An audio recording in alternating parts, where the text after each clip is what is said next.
What up, y'all? It's Cliff, man. Hey, y'all, welcome to another episode of Dead Time. Uh, I'm running it straight out the house, man. You got folks. I was watching Charleston White and Big Loon on It's Up There. Man, they got a whole studio and everything. I got I got Monopoly games in the background and uh, I think that's a UPass. I had that thing for 15 years, I bet. Anyway, yeah, everybody got to all these studios and big high dollar thing. I'm just trying to come up. You know what I mean? But anyway, so today I'm gonna talk to y'all about what I seen down at Ventures, man. Never had, didn't even, man. Listen, I run from the time I was 14. You know, 15-year old, I was in the streets drinking, partying, fighting, whatever, drugs, any kind of drug you had, I was doing it. I wasn't scared of nothing, man. Any kind of drug that come around, I whatever, I was game, you know. And I was like I was up here with it, like I did. I was a little bit more extreme than my friends, is what I'm trying to say, you know. Now there's a couple of them that was right there with me, you know. But anyway, man, I smoked enough pot or green in my day to fill up a dump truck. But I had never heard of this stuff called brown clown until I got to prison. And when I was at Kilby, I didn't even see it at Kilby. And I was down there for like a month in A dorm or whatever, and I didn't even see none of that in Kilby. I seen them, you know, with some Suboxone and stuff, but nothing, you know. So anyway, I get to Ventress, man, and like I said, when the dude handed out the bunk, your bed assignment, he said, "Look here, man, if you in E or F dorm and you got a bottom bunk, don't go in there talking about, hey man, I got a bottle, that's my bunk you on. He said, don't even do that. He said, you go in there doing that, you're gonna get beat down. And he was right. You get plunged out. I mean, you could fight, but I mean, you gonna get. I mean, 15 people gonna whoop you, and you still ain't gonna get to bed. So you know what I mean? Like, ain't no sense in you know, and going in there and getting your head knocked in. You got to think sometimes. I remember walking in the dorm and I seen a rack right there. I mean, the first rack off the ripper. And there was an old white dude sitting on the bottom of it. Man, I looked up on there. There wasn't nothing up there. I had a bottom bunk way down yonder. Man, I just walked right on to that first one, hopped up on it, asked the old white dude first. I said, hey, man, you mind if I get up on this bunk? He was like, no, man, go ahead. And then got to talk to him, dudes from Huntsville. I was like, God dang! I was like, man, he knowed all my homeboys I grew up with, Van and Chris and them, knowed all of them, man. And I was like, man, ain't this some shit? Here I am 5 hours from home in prison, and I pick a rack, and it's a dude from Huntsville. Crazy. Got to know him a little bit. He was a good dude. He schooled me a little bit. But anyway, the second night was when they got that boy, raped that boy with that broom. But the first night, the first day I walked in, they was hollering, we whooping white boys because it's Black History Month. All month. That's what they said. And bam, man, they had a white dude over there whooping him up. And so I'm asking dude down below, I'm like, hey man, I'm like, what's up? Put me on game, like tell me what I need to get prepared to like fight or something, you know, cause you know I ain't heard nothing since I got here, but we going, you know, it's Black History Month and we whooping white boys, you know. I was like, so obviously I'm a white boy, I mean, so you know what's up? And he was like, man, I don't know, man. He's like, they'll pick, you know, they usually pick the smaller guys and stuff. And I was like, all right, you know. And but anyway, we sitting there talking, And all of a sudden, man, you heard just thump. And there's a sound that you can't explain it, but when somebody falls or gets knocked out and they smack the concrete or something, it makes a sound that's unique. Like, you don't hear it much. I mean, I guess that's what makes it so unique, is you don't hear people just smacking the concrete, you know. So anyway, me and dude sitting there talking. We was actually, I think we might even had a Bible out or something, looking at it, you know, talking. And man, we heard a thump. And we was like, oh man, what's going on? So we turned around and there was this old white dude. They called him Spike. I don't even think I never seen him again after that night. Well, after I left that dorm, I was in that dorm for a week or so. But after I left that dorm, I never seen that dude again. And he was there at the camp, but I never seen him again. But anyway, this dude Spike and this other guy, they was buddies, and they had bought them some of this shit called Brown Clown.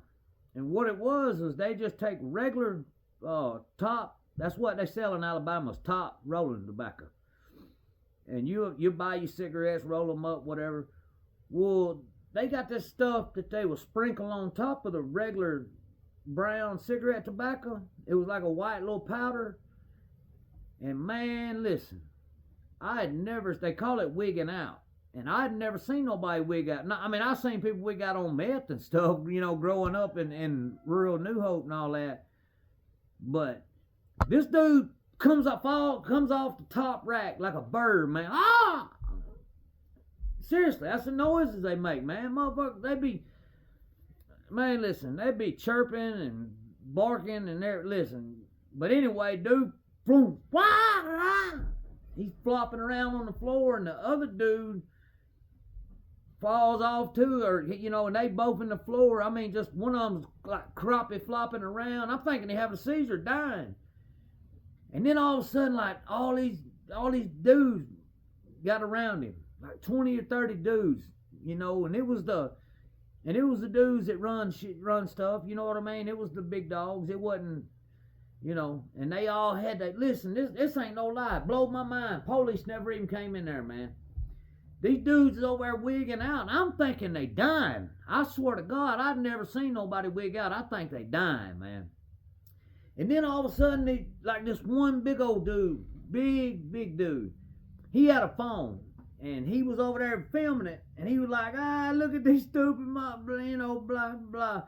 And he was like, hey, man, you know how, like, if somebody passes out or something, you might be like, hey, man, hey, you all right? Man, listen, this big dude, let me scoot that back a little bit. This big dude was filming, and he was like, hey, man, hey, you alright? And was just slapping the snot out of these dudes. And everybody's laughing and joking, and I'm like, man, I don't want to see nobody die. You know what I mean? Like, especially your first day in prison, like, you don't want to see nobody die, man. And I thought that's what was happening. I thought these dudes was goners. I mean, they was, and what that Brown Clown does, what happens is like heroin. You know how much they get a load of heroin in, and it might be 99% pure, and some people will chop it down, stomp on it till it ain't even worth nothing, you know. But then you got them high rollering dudes that'll say, hey, put it on the street like it is. And you got people dying everywhere because it's too strong, you know. And that's what happens. These dudes will make up they call them sticks. And man, I promise you, you see that cell phone cord? Them sticks was about that long, no lie, about that size and diameter. That's why they called them a stick, shoestring. Little bitty, I mean, it was a paper length, but man, it was like when you was in high school and you was out of green and you had a couple roaches and you rolled up a little pinner, you know. That's what it looked like. But sometimes somebody might get a little might let a little extra of that Brown Clown slip down in there. So now the stick is stout. You know what I mean? Man, listen, I seen another dude one night. He hit one, Man, listen, this dude, and it don't last long, for about 10, 15 minutes. But man, they'll go off this and they all do different things. Man, I've seen them bark like a dog. I've seen like that one dude jumped up in the air like he was gonna fly and just face first in the concrete, and then starts like the craziest thing you ever seen. Like, you get used to it. That's crazy to say that you get used to that, but I mean, I remember, like I said, when I first seen it, I was like, man, they're fixing to die. Like I'm fixing to watch two people die right here in front of me, like on my first night here. And I didn't know that it was just the side effect or whatever, So, anyway, these dudes, they move them out to the infirmary. After, like I said, them dudes was filming them, man, they was slapping the shit out of them. They was going, hey, man, you all right? Wow, you all right, man? And finally, somebody went and got the police or whatever, and the police come and took them down to the infirmary. Man, the next day, they come back from the infirmary, and I shit you not, you know what the first thing out of old Spike's mouth was? Hey, who got a stick for sale? And I thought, man, you just spent all night in the damn prison hospital because you was about to wig out and die last night, and now you coming back wanting some more of this, like, and that's when I knew. I was like, whoa, man.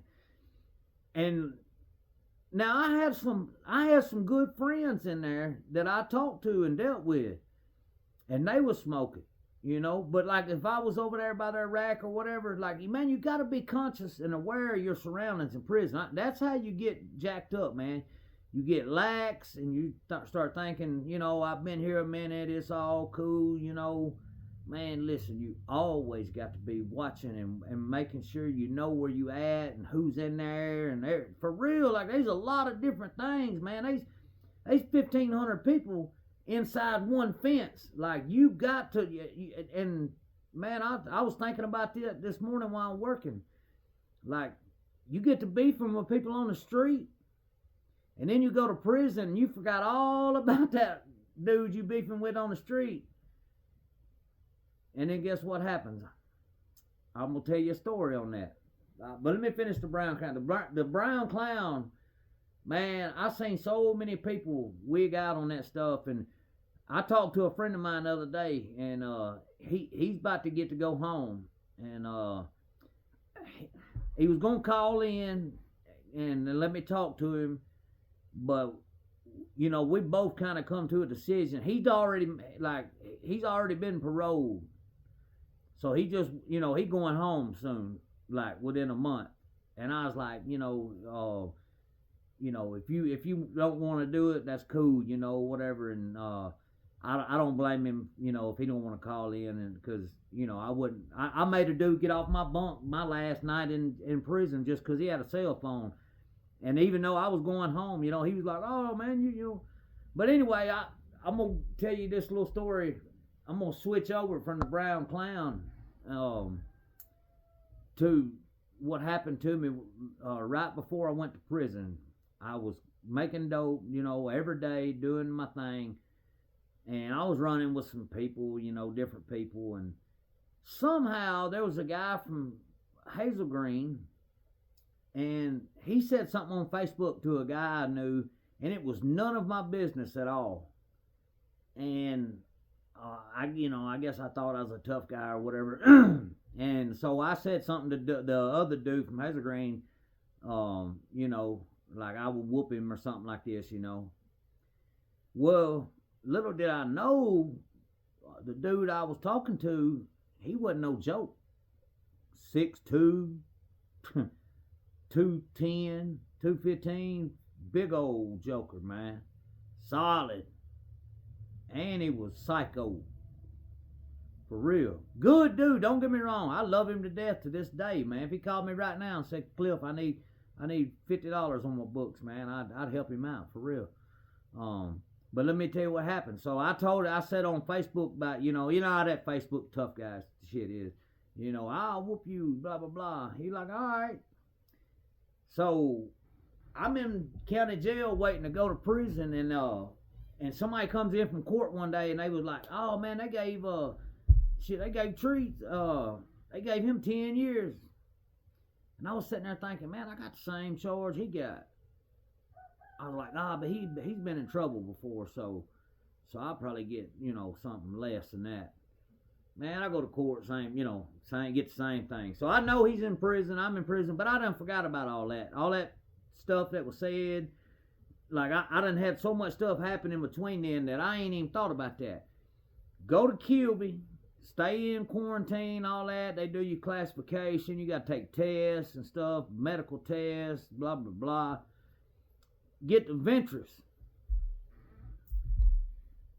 So I'm in there, and I told you the first day I went and found that bunk with the guy or whatever. And after about a week, they had a bed opening in the structure dorm, which is the SAP dorm that's the only reason I was at that camp, was to take that class. So they come in and hollered, hey, Clifton. I was like, yeah. They was like, you want come on, back it up. You going down to the SAP dorm. I was like, hell yeah, man, because I was in the wild, wild west up there in F dorm. F dorm at Ventress in 2014, 2015 was cutting up. On my, as they say, on my mama, they was cutting up. E and F dorm, they was clowning, dog. So after about a week, they come get me and move me down to the structure dorm. So I go in, I got my little bottom bunk, and I fixing my stuff up. Structure dorm's completely different. People don't clown as much in there, But anyway, there was some ABs in there. Some bros was in there. And then in that structure dorm, they had an extra row of bunks out in the middle, just in the walking section, and it was just single bunks, not double. They had doubles on the walls, and then they had singles back to back in the middle. So I'm sitting there getting all my stuff out, putting it in my box, and I see this big dude come in, and I think, man, that guy kind of looks familiar, but man, everybody looks familiar when you first go to prison, I swear. So I'm sitting there on my bunk, and dude comes in and sits down on one of them bros racks, one of them AB's racks. And it's just right there. And he ain't even studying me. Like, he don't even, he ain't even looking at me or nothing. And it hits me. I realize that this is Treese. I was like, oh, shit. This dude I just told I was going to whoop right before I come to jail. So I was like, hey, man. I was like, are you Treese? And he was like, yeah, who are you? I said, Clifton. He got up, come over there and sat down on my rack. He said, hey, man, you owe me an apology. I said, you right. I said, because it wasn't none of my business what I got in. It wasn't. Him and another dude had a beef. I said something that, like I said, it wasn't none of my business. But, yeah, man, dude, come over there and sit down. He told me, he said, look, man, he said, you owe me an apology. And I said, that's fair. I respect that. And I apologized to him. And then we became tight. He's a good dude, man. Like I said, we just didn't know each other, and over girls and stuff. Just be on that dope. You get all pumped up and think you something, and But yeah, man, me and him, like I said, I knew. I was like, man, let me go on, and because I don't want him to hear Clifton's in the camp. Because then he might be like, oh, shit, I'm going to whoop his ass, and then if his bro's here and then he don't do it, it might be like, so I was like, let me go on and go talk. I was like, let me talk to this dude and get this squared away. And he was cool about it, man. Like I said, it's amazing, man, how you can beef on the street, but then you go to prison and you kind of, especially if you're from the same city and stuff, a lot of times folks, even if you got problems on the street, a lot of folks will set that stuff aside and bid together because they know each other. And just like on the street, if somebody jumps on somebody and you with them, you gonna fight with them, So, yeah, just like me and Horton didn't even like each other on the streets. Man, next thing you know, we got sent to Pickens County, and we was like, hey, bro, all the stupid shit we done did aside, listen, all that beefing and stuff, man, look, me and you, the only two folks from New Hope in here. We're gonna have to ride together. You know, if something happens, we need to stick up for each other. He was like, all right, that's, you know, and when we did, we didn't have no problem. There wasn't no fighting or nothing, you know, but, you know, you just kind of gotta, you know, especially if you're gonna be a lone wolf like I was. Like I didn't join no gangs or nothing like that. I wasn't. I just wanted to do my time and go home. But you still need to find you some solid people to kick it with. You know, even if it's just one or two, because you never know when, you know, you might need them. But yeah, man, I just want to throw it out there about the Brown Clown, man. That's some crazy stuff, man. I seen folks. I'm talking about. I seen them shit on themselves. I seen them, man. It's crazy. And but my boy I talked to the other day, he said it's bad right now. He said Alabama. He said it's eat up, man. He said it's eat up with Brown Clown. And but it's them video. If you see them videos where the people are, you know, just plumb out of it and don't know where they're at and making noises and everybody's joking and surrounding them and stuff, that's what they do, man. Like, people think it's funny, and like, I ain't gonna lie, I thought dude was dying that first night, and you know, it kind of wigged me out. I was like, man, this dude is fixing to die. And then come to find out, man, it was just a normal everyday thing. Every day you'd hear, hey man, old cuz up there in the E-dorm, he wigged out yesterday. No, yeah. And then so and so down in B-dorm did too. Like, every day it was you know, you'd hear somebody who wigged out. And you'd even have people in the middle of like a drug class, and they got 8-week class, you got 6 weeks down, you only got 2 weeks to go, and you get this class and you're gonna get a parole probably, and then one night you smoke one of them sticks and it wigs you out. Well, guess what? Now you done lost, you gotta start over. But anyway, alright y'all, I just want to get on here and holler at y'all for a little bit, and man, y'all comment, man. Ask me some stuff. Like I said, I'll tell y'all pretty much, you know, I'll tell you what I you know, what my experience was.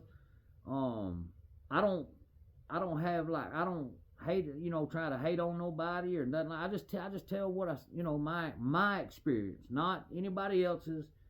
But what I went through and stuff. So yeah, man, y'all subscribe and like, man. I would be grateful. All right, y'all.